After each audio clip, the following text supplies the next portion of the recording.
click the links or don't. I would love to start a free expression group for comics. I would call it the Comic Book Legal Defense Fund, but we actually mean it.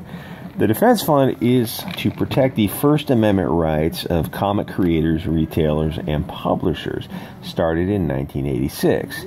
In 2020, do you think that they have the same goals to protect the First Amendment rights? Do you think that they will protect Zach from Mark Waid's allegedly tortious interference and defamation? Or in 2020, do you think that they're just a puppet with Mark Waid's fist up their ass? If you look at the people associated with it, then you know that the odds are low that they are what they claim to be. I was thinking about the bigger channels, loosely orbiting around the Comicsgate cloud.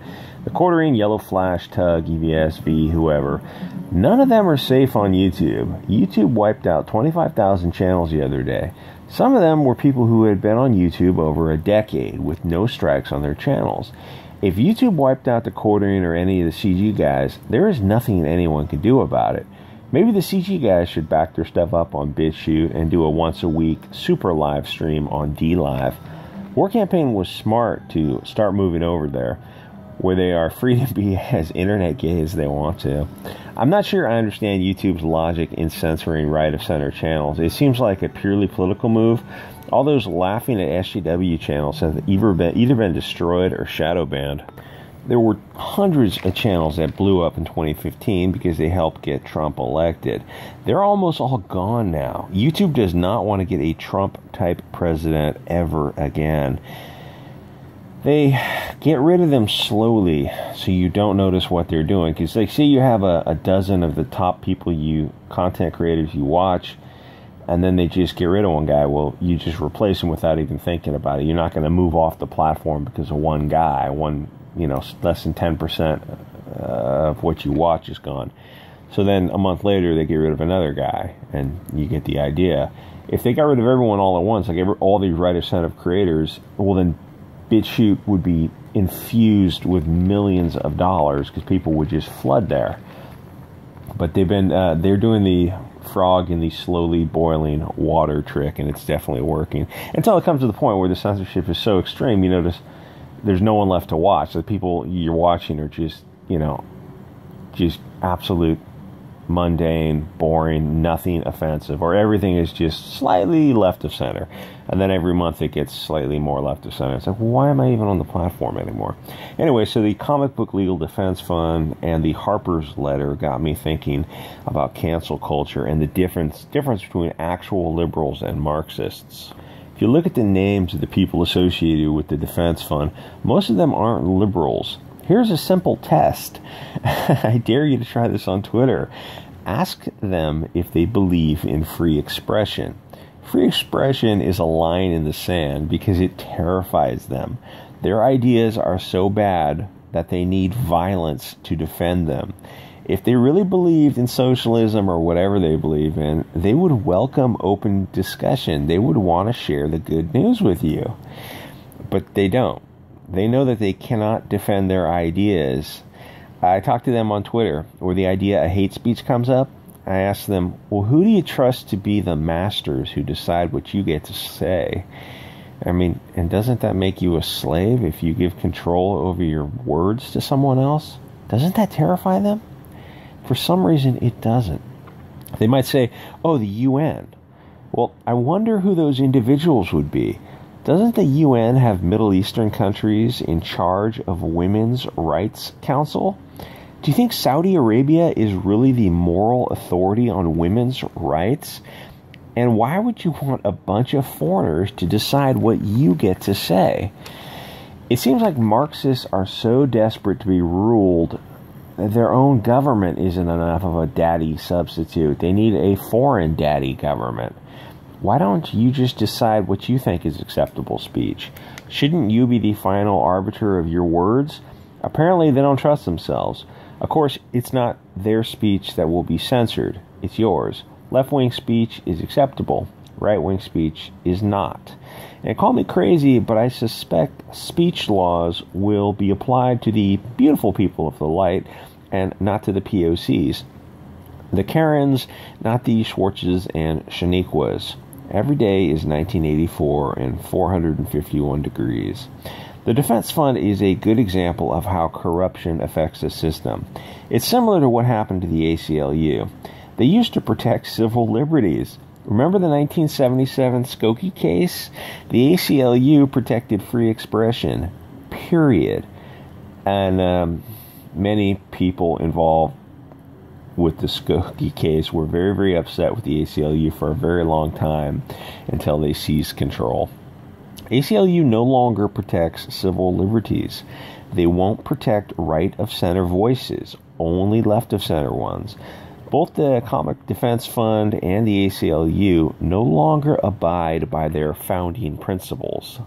Oh, hey, when I show these comic campaigns in the background, I don't have anything to do with these people. They don't endorse me. I don't endorse them. They're not asking me to show their campaigns. They don't even know about it. In fact, they couldn't stop me if they said, hey, I really wish you wouldn't tarnish my campaign with your name. Well, I mean, you know, I'm just saying I'm just picking these people because it looks like a good campaign. So that's what subversion looks like. That's an object that has slowly replaced its carbon atoms with silicon ones and literally turned to stone over the years. It's a different thing, but it still looks the same from the outside. The Comic Defense Fund, ACLU, are just Marxist advocacy groups. What happened was the same story everywhere. SJWs worm their way in, like parasites. Then they slowly make changes, asking for reasonable accommodations. You're reasonable, aren't you? Then they invite their friends. Pretty soon they have the numbers to put their guys in leadership roles. Then it's all over. It's like Morris dancing. You have a nation of one people. There isn't any istophobicism because there's only one people there.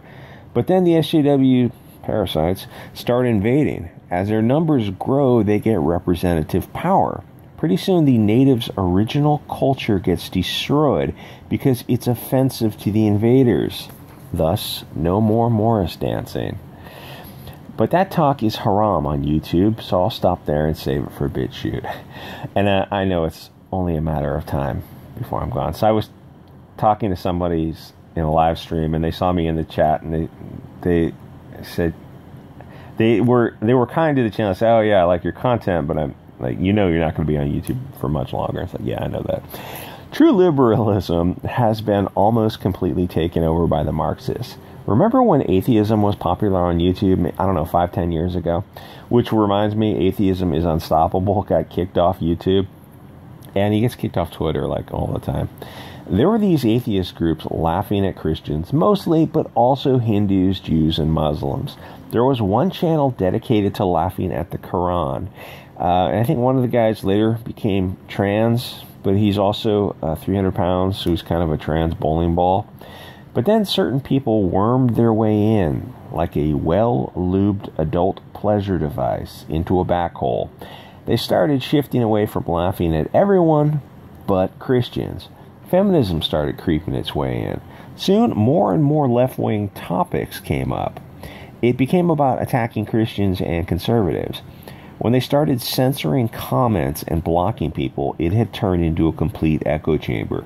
They had gone from true, fair, and impartial liberalism into Marxism. This corruption happens to every group started by liberals. They didn't know how dangerous SJWs are. The only technique that works is the South Park technique. Be offensive right from the start. Let people know what they're in for if they decide to get involved with you. There is no network that would pick up South Park if it came out now. Even if the networks wanted to.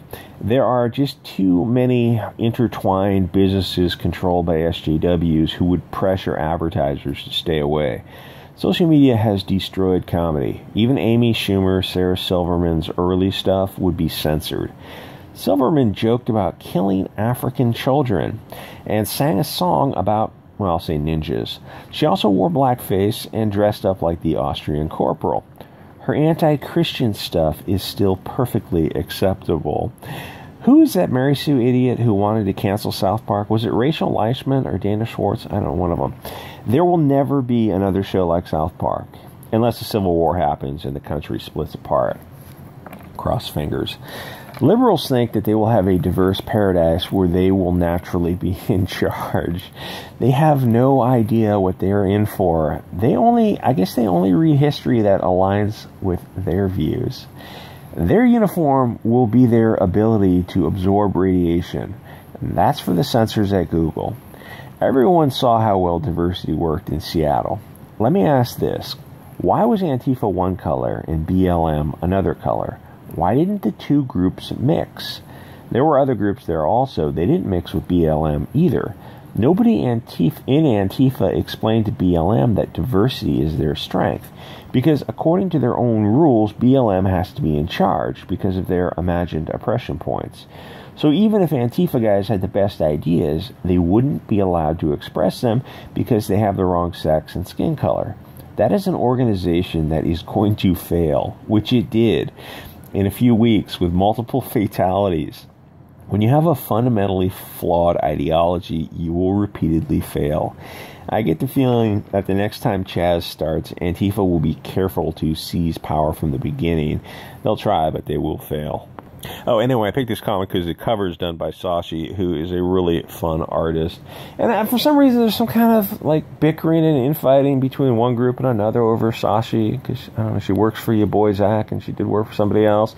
But for some reason, Ethan doesn't like her, so that means everybody doesn't like her. Like, you don't have to do that. You can just like whoever you want. You don't have to pick sides. We're not like Wendy Komsky turned into such a bunch of pussy SJWs. You got to keep SJWs out from the start, and that means just buy who you like. If you like Sashi, I love her work. She reminds me a lot of Mike Miller, actually, but like even more so. Anyway, like, comment, subscribe, guys. I'll see you on the next episode.